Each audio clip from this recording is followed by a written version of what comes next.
Éxodo 18.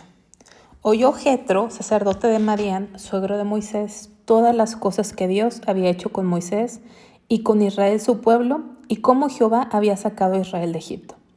Vemos que a pesar de que no había los medios de comunicación actuales, de alguna forma se corría la voz, había embajadores, había caravanas, mercaderes que se movían de un sitio a otro y se llevaban de alguna forma las noticias. Y algo tan grande, tan maravilloso, tan milagroso como Dios sacó a su pueblo de Egipto, pues ya habíamos comentado que era conocido en todas las naciones.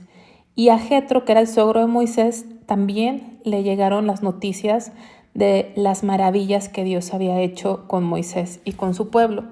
Dice, y tomó Jetro, suegro de Moisés, a Séfora, la mujer de Moisés, después que él la envió, y a sus 2 hijos. El uno se llamaba Gersón, porque dijo, forastero he sido en la tierra ajena, y el otro se llamaba Eliezer, porque dijo, el Dios de mi padre me ayudó y me libró de la espada del faraón.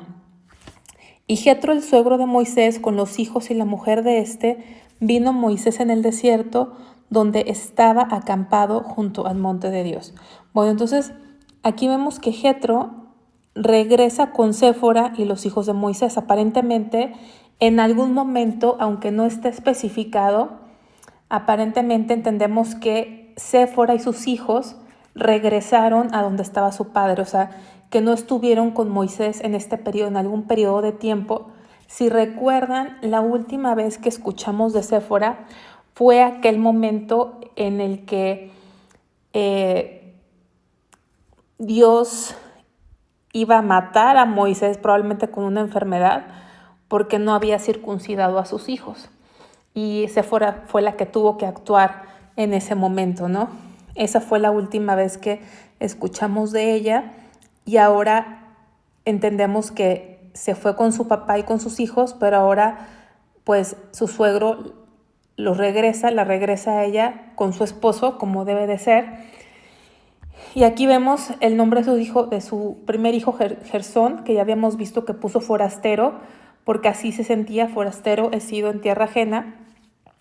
Pero vemos que el segundo hijo, Eliezer, como que manifiesta un crecimiento espiritual de Moisés, porque ya no tenía su enfoque en que era forastero, sino le puso a Eliezer, el Dios de mi padre me ayudó, hablando de que Dios era quien lo habría librado su vida del faraón que quería su muerte. Entonces, el primer hijo tenía un nombre de cómo él se veía, pero el segundo hijo de alguna forma glorificaba a Dios y ponía su confianza en Dios, porque dice, Dios es mi ayuda, ¿no? Y le daba el reconocimiento a Dios de cómo lo había salvado de Faraón.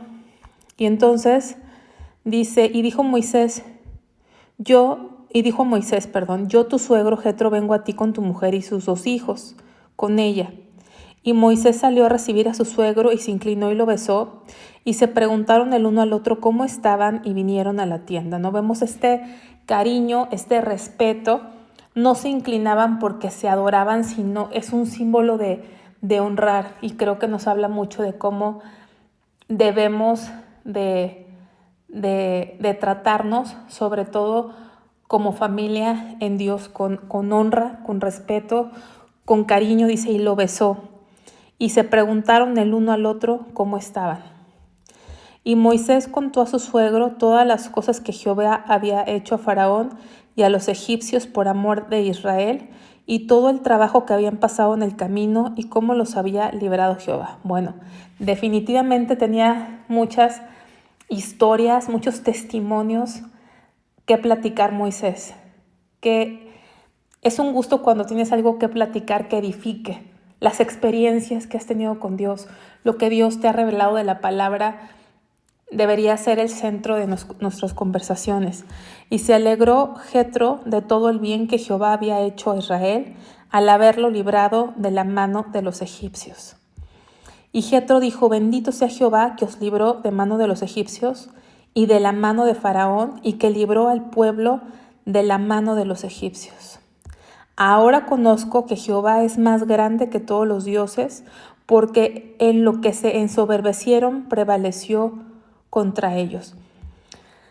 Acuérdense que Jetro era madianita, de alguna forma era descendiente de Abraham, y aunque los madianitas sean idólatras, de alguna forma entendemos que Jetro llegó a conocer al Dios verdadero. No sabemos en qué punto, pero por lo que vemos en este capítulo se nos confirma que llegó a conocer al Dios verdadero y cada día lo conoce más, porque dice, ahora conozco que Jehová es más grande. O sea, ya conocí a Jehová, pero ahora lo conozco más, que no tiene rival, que no hay nadie como él. Es lo que él quiere decir en esta frase.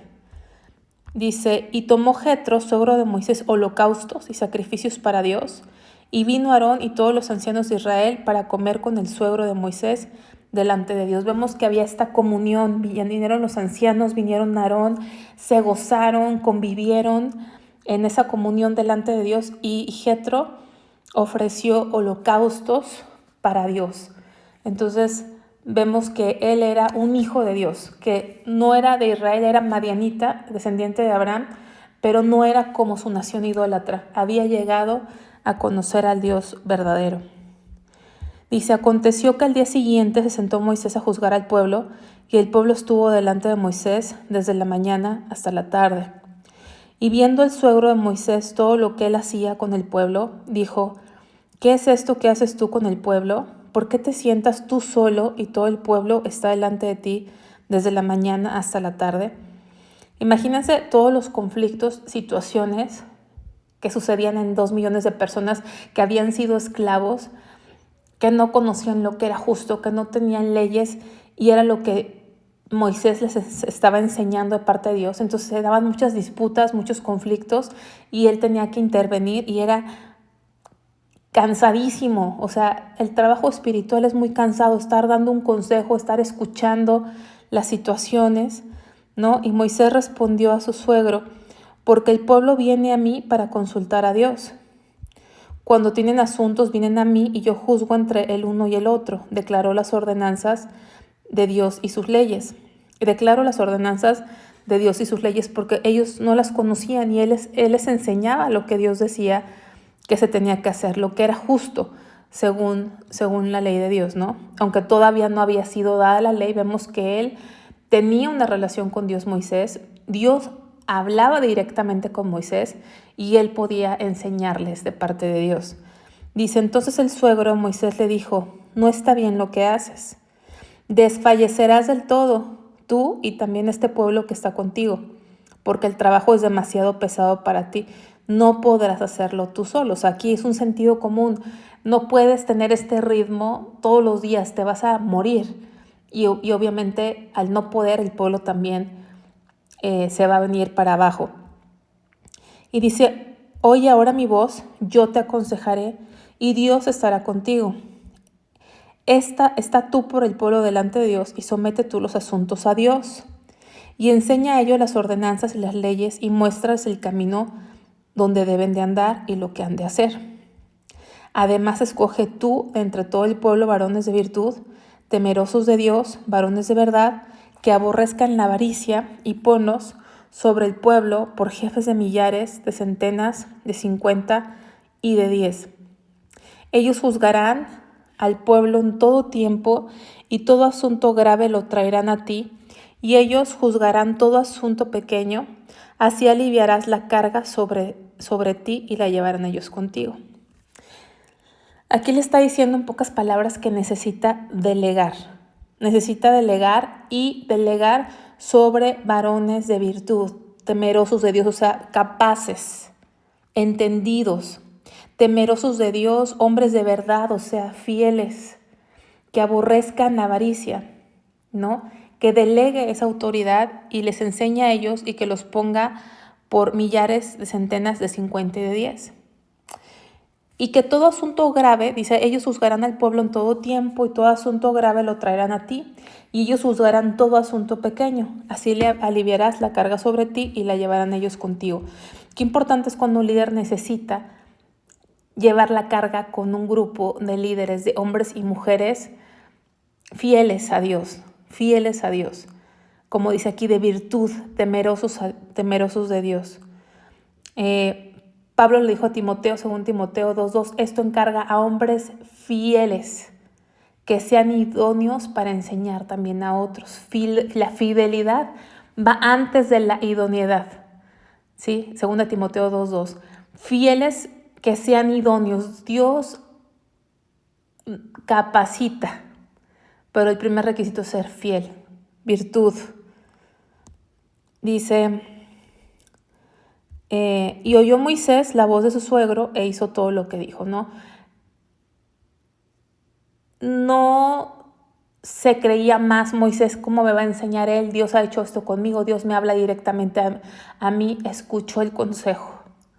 No, porque a veces pensamos que porque ya tenemos cierto nivel y Dios nos ha usado y Dios no nos da mucha sabiduría, no podemos escuchar el consejo de alguien. Creo que es una gran equivocación. Hay que ser humildes para escuchar. Dice la Biblia, retened lo bueno, ¿verdad? O sea, examinadlo todo, retened lo bueno. Escucha, pero fíltralo en oración y de acuerdo a la palabra de Dios.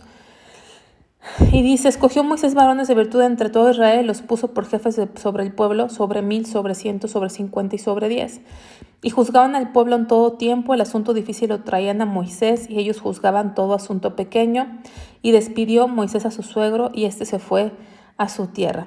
Ahora, algo importante aquí es el 23, porque su suegro le dijo a Moisés, si esto hicieres y Dios te lo mandare. Si esto hicieres y Dios te lo mandare. En otras palabras,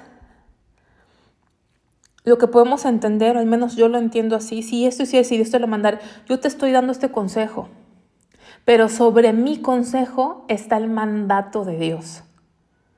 No porque alguien nos dé un consejo humano que tiene sentido, lo vamos a poner por obra inmediatamente, sino tiene que venir de Dios. Dios lo tiene que confirmar.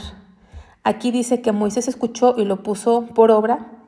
Vamos a ver cuál fue el resultado. Vamos a seguir atentos a cómo se va desarrollando esta historia y ver si Dios le confirmó a Moisés, porque aquí no dice, ¿verdad? No dice que Dios le confirmó, pero sí le dijo a su suegro, si Dios te lo mandare.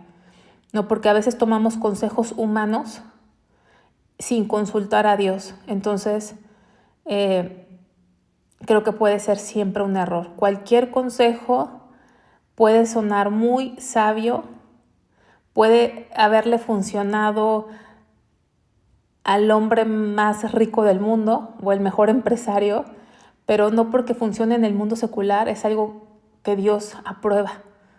No necesariamente es algo que Dios quiere que hagamos o no es el momento en que Dios quiere que lo hagamos. Entonces aquí el consejo fue, si Dios te lo manda. Aquí aquí dice que Moisés escuchó la voz de su suegro e hizo lo que le dijo, aunque no nos especifica que fue aprobado por Dios, ni tampoco nos dice que no fue aprobado. Así que vamos a ver cómo se van dando el curso de los siguientes sucesos.